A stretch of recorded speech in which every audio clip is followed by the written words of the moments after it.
dari Bingkidang ke Sumbar tidak ada masalah itu. Kalau dari Pekanbaru menuju perbatasan kan sampai saat ini tidak ada masalah. Ya kami tadi kan cerita juga dengan Pak Bambang, cerita juga dengan Pak Catur bahwa sampai saat ini belum ada masalah lah yang nanti mengganggu percepatan pembangunan jalan.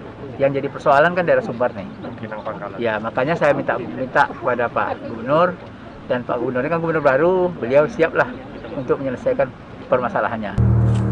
Assalamualaikum warahmatullahi wabarakatuh. Selamat berjumpa lagi sahabat Sumatera Hobi Indonesia YouTube channel. Kami doakan semua dalam keadaan sehat walafiat, dilancarkan puasanya, dilancarkan rezekinya, dimudahkan rezekinya, dilancarkan segala urusannya. Amin amin ya robbal alamin. Terima kasih sahabat telah menyaksikan video dari kami. Ini adalah beberapa informasi yang saya anggap penting di sini sahabat. Semoga ini bisa bermanfaat mengenai informasi yang akan saya sampaikan di video kali ini. Ada secercah harapan sahabat dalam pembangunan tol Padang Pekanbaru. Begini sahabat, Gubernur Sumatera Barat Mahyeldi Ansarullah memberikan jaminan bahwa jalan tol Padang Pekanbaru tidak akan dihentikan. Sengkarut ganti rugi tanah akan diselesaikan dengan baik dan cerdas. Semua elemen akan dilibatkan, tidak akan ada yang diabaikan. Penegasan itu disampaikan Gubernur Mahyeldi di Istana Gubernur atau di kediaman Gubernur Sumatera Barat saat menerima Ketua Kadin Sumatera Barat Ramal Saleh beberapa waktu yang lalu. Seharusnya dalam pembebasan lahan yang akan dilalui proyek jalan tol Padang Pekanbaru itu tidak ada kendala.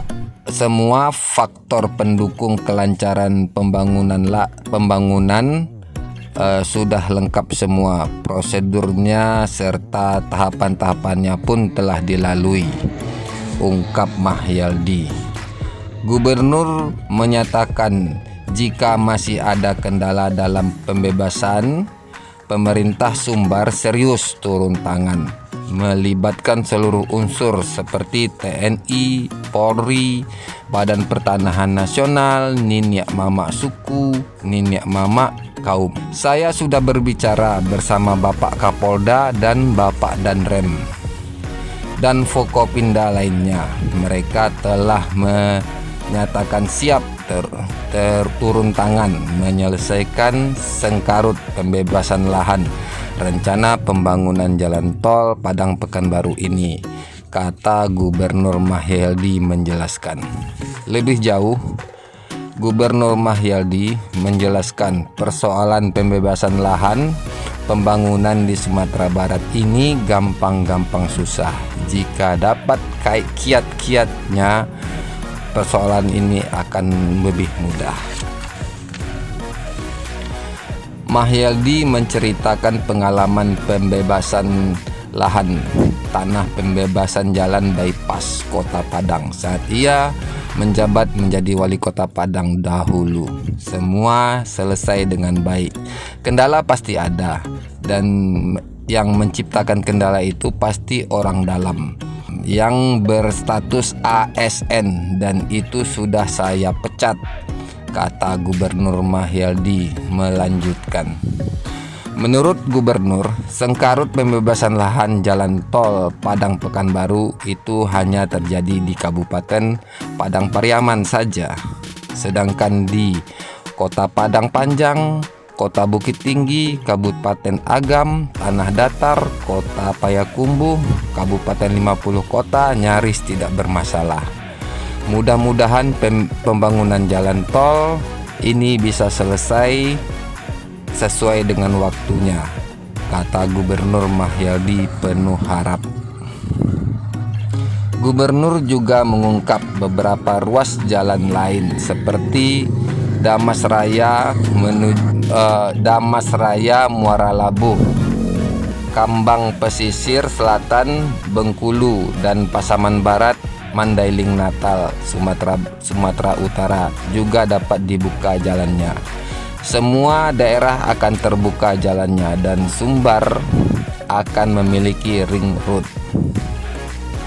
Menjawab pertanyaan wartawan, Gubernur Mahyildi tidak menampik adanya oknum yang bermain dan memperkeruh suasana dalam pembebasan lahan rencana pembangunan jalan tol Padang Pekanbaru ini. Ya, namanya orang cari-cari rezeki, kata Mahyildi sambil mengumbar senyum khasnya.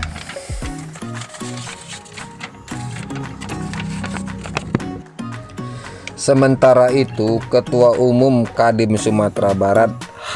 Ramal Saleh memberikan apresiasi sebesar-besarnya kepada Gubernur Sumatera Barat Mahyildi pada sikap tegasnya menyelesaikan masalah sengkarut pembangunan jalan tol Padang Pekanbaru ini. Itulah sahabat, pernyataan dari Gubernur Mahyildi, Gubernur Sumatera Barat mengenai jaminannya mengenai jalan tol Padang Pekanbaru yang akan dikerjakan dan harus bisa selesai tepat waktu tahun 2024. Semoga ini bisa terwujud. Mari kita berdoa bersama-sama sahabat demi kemajuan bangsa dan negara. Itulah sahabat, pertemuan antara Gubernur dan Ketua Kadin Sumatera Barat. Semoga informasi ini bisa menambah wawasan kita. Baik sahabat, kita lanjut. Sekarang ada Pak Devi di sini bisa menceritakan kepada kita bagaimana progres pembangunan jalan tol. Apakah masyarakat sekitar jalan tol juga terlibat dalam bekerja di proyek ini? Tentu kita butuh ini juga gambar informasi dari Pak Devi bagaimana Utama Karya dalam melaksanakan pekerjaan ini melibatkan partisipasi masyarakat atau melibatkan tenaga kerja lokal dalam pengerjaan ini.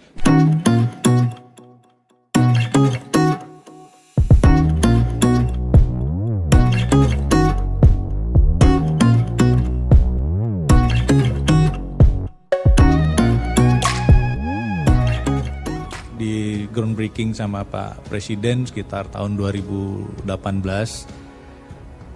berjalan sampai saat ini ya bisa dibilang posisinya lebih lambat dan bahkan paling terlambat dibandingkan seluruh ruas tol yang sudah dibuka di Trans Sumatera ini. Gambaran singkatnya, proyek tol Padang Pekanbaru ini dimulai dari Pekanbaru ke Pangkalan dan juga dari Padang ke arah Pangkalan. Nanti dia bertemu di tengah dengan perkiraan 6 seksi. Pekanbaru Bangkinang itu untuk perbandingan baru mulai 1 tahun sudah bergerak lebih dari 17 km, Pak. Bisa dikonstruksi, dan Bangkinang ke Pangkalan juga posisinya juga bergerak. Tinggal kita nih yang butuh support yang sangat luar biasa. Saya berpikir nih, apa sih sebetulnya yang terjadi di Sumatera Barat? Akhirnya setelah diskusi dengan kawan-kawan, kita minta bantuan Pak Asrinaldi dan tim yang selalu dibilang orang masyarakat ini susah untuk maju, susah untuk pembangunan dan lain-lain. Sebenarnya tidak seperti itu. Setelah kita minta bantuan dari kawan-kawan Universitas Andalas, melihat potret sebetulnya yang terjadi di Sumatera Barat, ternyata ada komunikasi yang kurang pas terbangun mulai dari tingkat atas sampai ke tingkat yang paling rendah. Nah, miskomunikasi inilah yang membuat program-program yang sudah direncanakan itu terhalang. Sayang sekali loh Pak. Dari tol Padang Sicincin ini yang dimulai dari bypass di sebelah Kunango Jantan sampai ke STA 36,6 Tarok City, itu posisi lahan yang bebas sudah dibayarkan ganti rugi. Dari 36,6 kilo itu baru 5,5 kilo, ekivalen 5,5 kilo.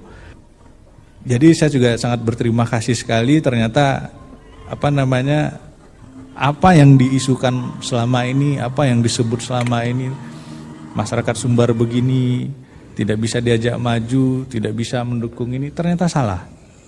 Ternyata dengan pola-pola pendekatan informal yang dilakukan kawan-kawan di lapangan, malah belum dibayar uang ganti rugi pun kita sudah bisa kerja. Nah, itu poin-poin pentingnya. Untuk mengalirkan jaringan irigasi itu semua kita relokasi. Jadi kalau ada isu-isu bilang ini akan merusak alam, ini akan merusak ini, tidak. Sebetulnya itu salah. Semua difasilitasi. Dan juga ada 2 overpass yang menghubungkan kampung sebelah dengan kampung sebelah yang berada di atas jalan tol. Kalau yang box traffic itu posisinya di bawah jalan tol. Ini mungkin ke depan Pak, saya juga usul kemarin itu di rapat-rapat dengan Muspida untuk percepatan ini dan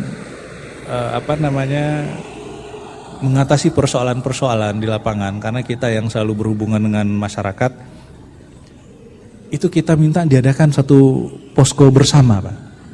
Jadi di situ ada tim pengadaan tanah, PU, BPN, Nagari, Korong, segala macam di satu posko. Karena selama ini yang terjadi di lapangan, masyarakat itu mau bertanya atau mau minta konsultasi, mau minta penjelasan kemanapun itu juga susah. Akhirnya banyak timbul persoalan di lapangan. Begitu kita kerjakan di lahan tersebut, ternyata ada banyak pihak ngeklaim ini lahan saya, ini bukan lahan dia. Nah, itu juga salah satu faktor penghambat. Jadi dengan adanya posko-posko bersama itu, semua masyarakat itu bisa dapat informasi saat itu juga dan bisa dapat solusi saat itu juga tanpa harus dipingpong ke instansi A, instansi B, instansi C. Nah, yang selama ini terjadi itu kita lihat di lapangan, karena kesal, ya masyarakat itu kesal, akhirnya lakukan penyetopan, akhirnya penghadangan. Nah, sebetulnya ya karena tidak puas dan informasi yang didapat itu tidak pasti. Dan sebetulnya juga salah satunya lagi untuk di proses pembangunan ini ya adanya keterbukaan antara perangkat nagari, Korong, segala macam itu ya untuk memudahkan nanti proses-proses. Itulah dia sahabat informasi yang bisa kami sampaikan. Semoga sahabat Sumatera Hobi Indonesia selesai menyaksikan video ini agar bisa mengerti duduk persoalannya. Terima kasih banyak telah menyaksikan sahabat. Segala kekurangan adalah milik kami dan segala kelebihan adalah milik Allah Subhanahu wa Ta'ala. Untuk itu kami mengucapkan Assalamualaikum warahmatullahi wabarakatuh. Semoga ibadah puasa kita kali ini menjadikan kita fitri di awal Syawal.